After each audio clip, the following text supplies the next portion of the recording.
joining me in conversation is Ramachandra Guha, author of Makers of Modern India. At his book launch, the former governor of West Bengal and the grandson of Mahatma Gandhi and Rajaji, Gopal Krishna Gandhi, drew similarities between you and Raj Kapoor, and I thought he was hilarious. So I was wondering if we could play a little bit of that speech. Sure.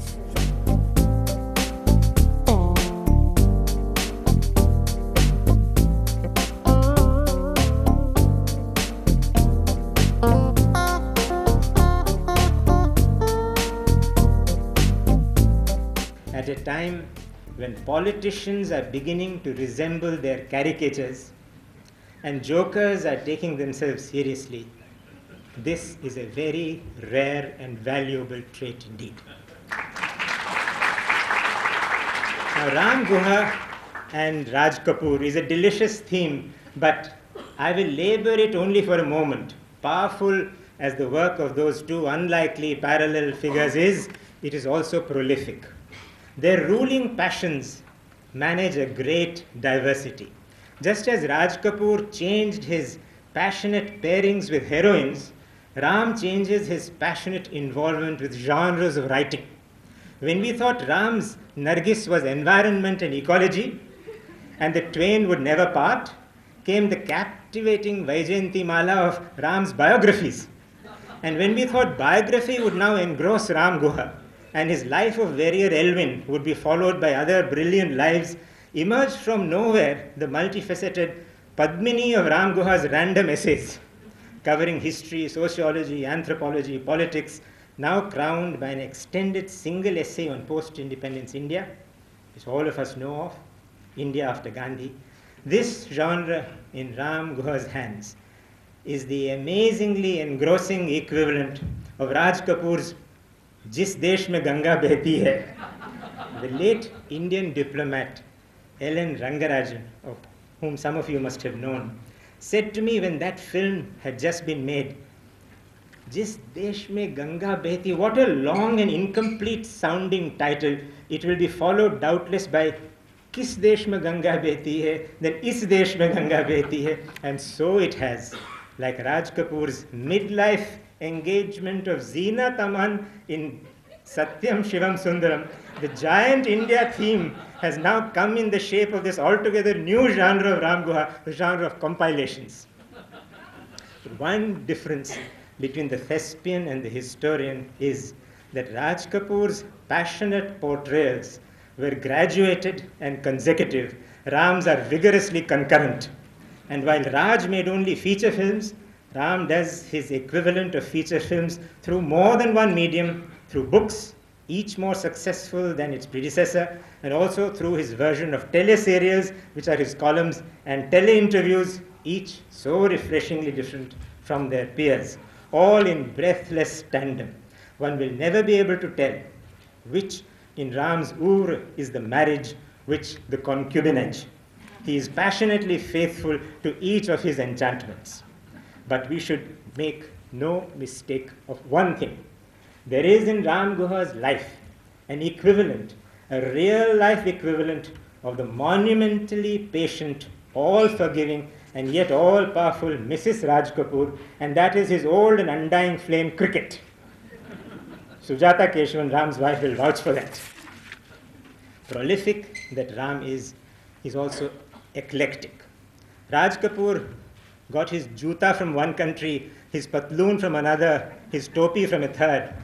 Ram gets his cricket from the whole of the Commonwealth, his nature and wilderness studies from the USA, his political and biographical studies from the India Office Library in London, his essays from just about anywhere. And just as Raj Kapoor, despite his sartorial and pedestrian eclecticism, remained at heart a Hindustani, Ram Guha, after his peregrinations all over the world, returns for his core research to the two-chambered heart of all archives in India, the National Archives and the Teen Murti Library and Archives. Well, that was a wonderful comparison, inspirational, original, but maybe, with due respect, a little far-fetched. Not only is Raj Kapoor a much more talented person than myself, it must be said that the Nargisses in my life are all metaphorical. You know, I have a rather boring bourgeois stayed marriage, and I've stayed with the same lady for 25 years.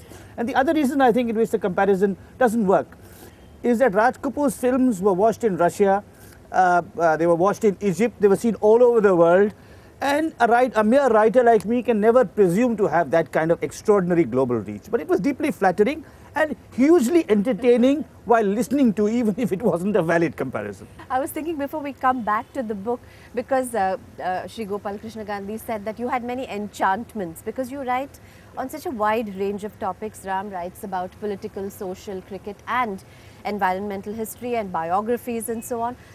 You must have a really fiendish memory. No, I have a reasonably good memory, though with age it's kind of getting attenuated.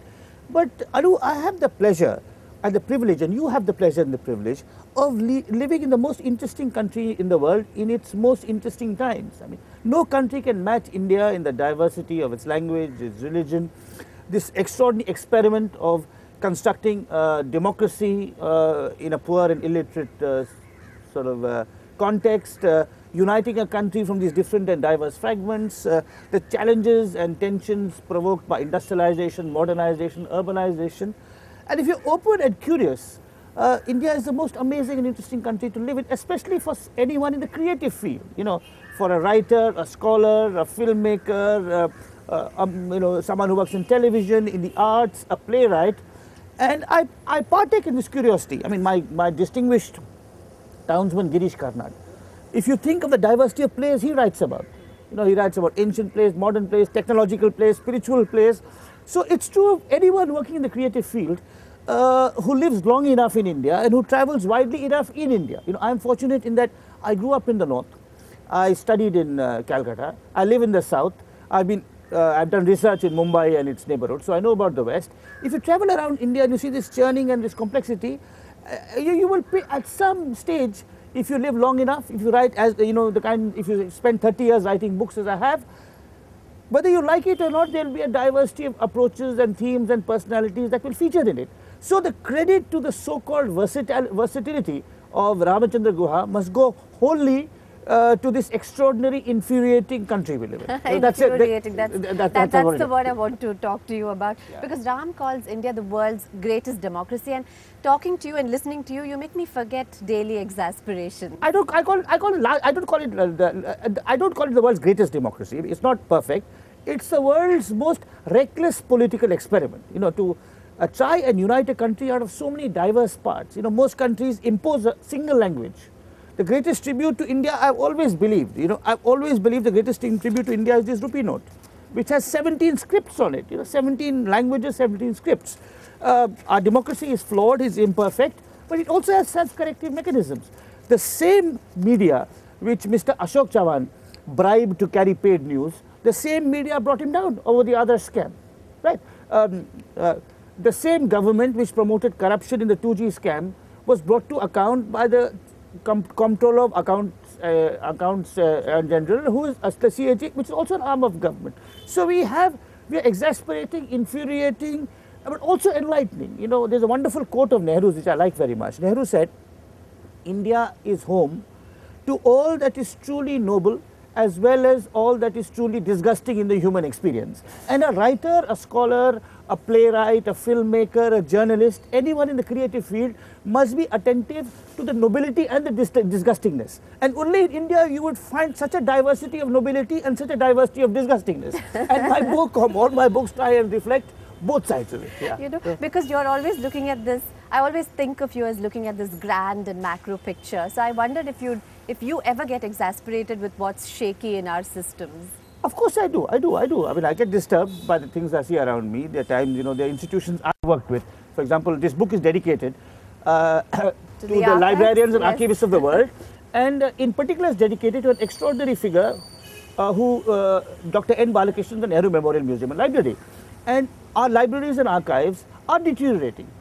And because of political interference and corruption, which is why I wanted to honor the people who carry on soldiering despite the corruption and degradation. When I work in these archives and I see how much work Dr. Balakrishnan had done selflessly, and I see how it is disregarded by his superiors and how other people are messing around, I feel disgusted. In my daily life, I see it. I mean, I live in Karnataka, and the muck and the slime and the corruption in Karnataka makes, you know, Tamil Nadu a paradise by comparison. You know, so I do feel upset and disgusted, but at the same time, this is my country. It's my job to, you know, understand it, to study it, and to try and find ways of making it a slightly better place. Now, since you talked about the archives and your research, how much did you rely on oral history? I normally don't. Oral history can only be a supplement. You see, memories are very fallible, and the further back in time, the more fallible they become. You remember an event that happened yesterday, but to ask someone that happened 60 years ago, unless you want some confirmation, generally it's much better to rely on documentary evidence such as letters, newspaper accounts, speeches, and so on. When we come back after a short break, Ram Guha will look more into the book and talk about the people you've left out, because I think the audience who came to the book launch, each one had a favorite leader and they asked you why they were not included in the book, but that's after a short break.